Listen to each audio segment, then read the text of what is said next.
Hello anime lovers. എയ്ച്ചിറോ Oda എന്ന manga ആർട്ടിസ്റ്റിന്റെ അധ്വാനത്തിന്റെയും കഷ്ടപ്പാടിന്റെയും ഫലമായി 1999 October 20 പുറത്തിറങ്ങിയ വൺ പീസ് എന്ന കടൽ കൊള്ളക്കാരുടെ കഥ പറയുന്ന ഒരു അടിപൊളി അനിമയാണ് നമ്മൾ ഇന്ന് എക്സ്പ്ലെയിൻ ചെയ്യാൻ പോകുന്നത്. ലാഫി എന്ന് പറയുന്ന ഒരു ചെറിയ പയ്യൻ, അവൻ അറിയാതെയാണെങ്കിലും ഒരു ഡെവിൾ ഫ്രൂട്ട് കഴിക്കുകയാണ്. അതേ തുടർന്ന് അവന്റെ കൈയും കാലും എല്ലാം റബ്ബർ പോലെ നീളാൻ തുടങ്ങുകയാണ്. ഒരു സൂപ്പർ പവർ എന്ന് വേണമെങ്കിൽ നമുക്ക് പറയാം. പിന്നീട് അവന്റെ കൂടെ ഇറങ്ങിത്തിരിക്കുന്ന അവന്റെ ഫ്രണ്ട്സ് ആയ കുറച്ച് പൈറേറ്റ്സും ഇവരെല്ലാം ചേർന്ന് ഒരു അൾട്ടിമേറ്റ് ട്രഷർ കണ്ടുപിടിക്കാൻ പോവുകയാണ്. ആ ട്രഷറിന്റെ പേരാണ് വൺ പീസ്.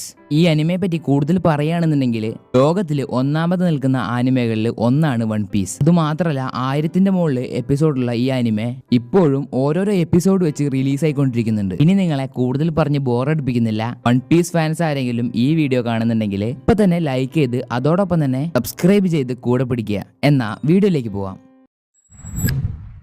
എപ്പിസോഡിലേക്ക് പോകുന്നതിന് മുന്നേ കുറച്ച് കാര്യങ്ങൾ നിങ്ങൾ അറിഞ്ഞിരിക്കേണ്ടതുണ്ട്. എങ്കിലേ നിങ്ങൾക്ക് വീഡിയോ കാണുമ്പോൾ എന്തെങ്കിലുമൊക്കെ മനസ്സിലാവുള്ളൂ. ആദ്യം തന്നെ One Piece world. Piece world എന്ന് പറഞ്ഞാൽ ഫുള്ളായിട്ട് കടലാണ്. കടലില് അവിടെ ഇവിടെയായിട്ട് കുറച്ച് ദ്വീപുകളുണ്ട്. അപ്പോ മറ്റുള്ള ദ്വീപുകളിലേക്ക് ഒരാൾക്ക് പോകണമെങ്കിൽ എന്തായാലും ഒരു കപ്പൽ വേണ്ടി വരും. ഇവിടെ മൊത്തം കുറെ കപ്പലുകളുണ്ട്. കപ്പൽ മാത്രം ഉള്ളത് കൊണ്ട് അവിടെ മൊത്തം പൈററ്റ്സ് ആണ്. പിന്നെ വൺ പീസ് വേൾഡിനെ പറ്റി നോക്കുകയാണെന്നുണ്ടെങ്കിൽ വൺ പീസ് വേൾഡിലെ ഗ്രാൻഡ് ലൈൻ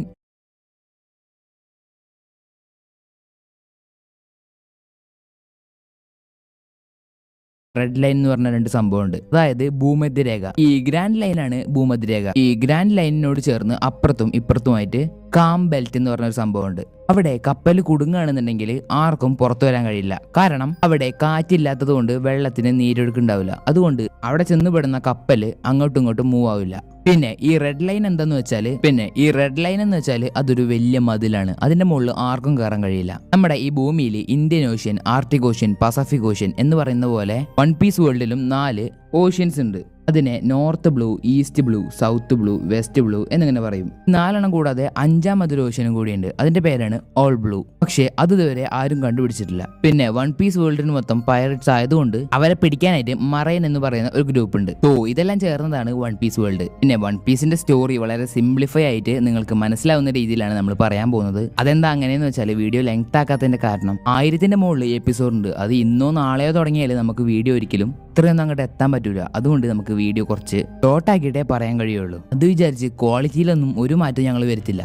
ഈ വീഡിയോയിൽ നമ്മൾ വൺ പീസിന്റെ ഈസ്റ്റ് ബ്ലൂ സാഗയാണ് നോക്കാൻ പോകുന്നത്. അതിൽ തന്നെ 6 ആർക്കുകളുണ്ട്. അതിലുള്ള ആദ്യത്തെ ആർക്കായ റൊമാൻസ് ഡൗൺ ആർക്കാണ് നമ്മൾ ഇന്ന് കാണാൻ പോകുന്നത്.